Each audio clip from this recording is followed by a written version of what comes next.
Bienvenue dans votre 20e émission Sport Tambourin de la saison. Cette semaine, nous aborderons les résultats de la Coupe de France 2017, le championnat de l'Hérault et les finales de Coupe de l'Hérault. Du 13 au 15 août s'est déroulée la phase finale de Coupe de France dames et messieurs. Je vous propose de retrouver les résultats. Pour les demi-finales dames, Vendémian face à La Vérune 13-2, Cournon-Sec face à Notre-Dame de Londres 13-2 et la finale, Cournon-Sec face à Vendémian 13-10. Pour les demi-finales messieurs, Cazoul-d'Hérault face à Monceau-sur-Dordogne 13-2, Vendémian face à Cournon-Terral 13-3 et la finale, Cazoul-d'Hérault face à Vendémian 13-8.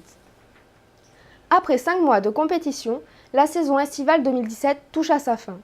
Les phases finales sont désormais à nos portes.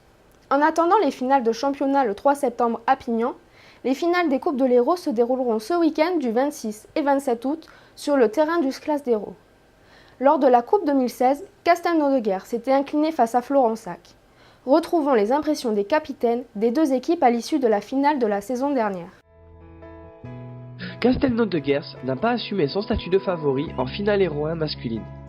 En équipe, habituée à la pression des finales, Florensac a extrêmement bien négocié le début de la rencontre. Avec beaucoup de détermination et un peu de réussite, les Florensacois ont mené par 9 jeux à rien avant que Castelnau-de-Guerre ne marque son premier jeu. Très mauvais début de match de Castelnau-de-Guerre, qui n'a pas joué sur les valeurs sur lesquelles il a joué toute la saison. Donc après 9-0, c'était difficile de se remettre dans le match. Je pense qu'on a su se remettre dans le match et remonter, puisque on a fait une bonne série pour remonter dans ce match, mais malheureusement ça n'a pas suffi.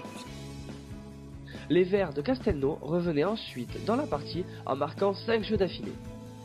Le score à cet instant était de 9-5. Mais l'avance des Florensacois restait importante et ils finissaient par s'imposer dans cette finale 13-8.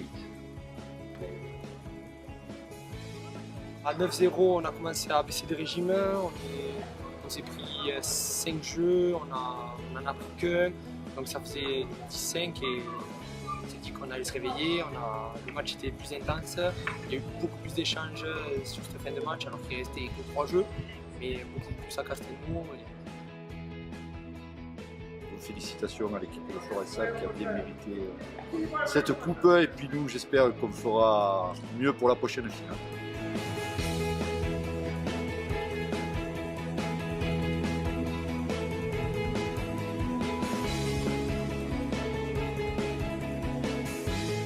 Cette année, ni Castelnau-de-Guerre ni Florensac se sont qualifiés pour la finale Hérault 1.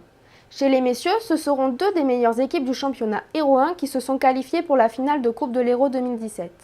Samedi, à 15 h, l'équipe de La Vérune sera opposée à Vendémian avant la finale des messieurs à 17 h où Notre-Dame de Londres et Pignan s'affronteront. Dimanche, la journée débutera par la finale Hérault 3 entre Agnan et La Vérune. Vendémian sera opposé à Notre-Dame de Londres en finale Hérault 2 messieurs. En fin de journée, Pousson, dont le club est à la recherche de trophées cette saison, sera opposé en finale Hérault 1 féminin à Notre-Dame de Londres. Un atelier d'animation permettra de s'initier au sport tambourin tout au long des 2 journées. Les commentaires permettront de comprendre les règles et les enjeux de chaque rencontre. Tournons-nous vers le championnat de l'Hérault. Les coupes sont des compétitions à élimination directe dans lesquelles les équipes peuvent être favorisées par le sort et bénéficier d'un regain de forme ponctuel. Par contre, les championnats favorisent les équipes performantes tout au long de la saison. Nous sommes désormais à la 13e et avant-dernière journée du championnat. Je vous propose de retrouver les résultats de cette pénultième journée de championnat. Pour cette 13e journée en poule A, Pignan s'est imposé 13-9 contre Vendargues, Grabel 13-6 contre Agnan et Metz à domicile 13-10 contre Saint-Georges-d'Orc. Du côté du classement, on retrouve toujours Agnan avec une très large avance avec 48 points, Grabel avec 39 points et en 3e position Metz avec 33 points. Du côté de la poule B, Pignan 2 s'est imposé 13-9 contre Saint-Jean-de-Cucul, Viol-le-Fort 13-4 contre Notre-Dame de Londres, les Pennes Mirabeau 13-8 contre Cos de la Selle, enfin Florensac s'est imposé à l'extérieur contre Gignac. Du côté du classement, Pignan et Notre-Dame de Londres sont égalité avec 43 points, en 3e position Viol-le-Fort avec 34 points et en 4e position Cos de la Selle avec 33 points. Cette émission se termine, vous pouvez la retrouver dès aujourd'hui sur tvsud.fr. Vous pouvez aussi retrouver toutes les vidéos du comité Sport Tambourin Hérault sur la chaîne YouTube. À la semaine prochaine.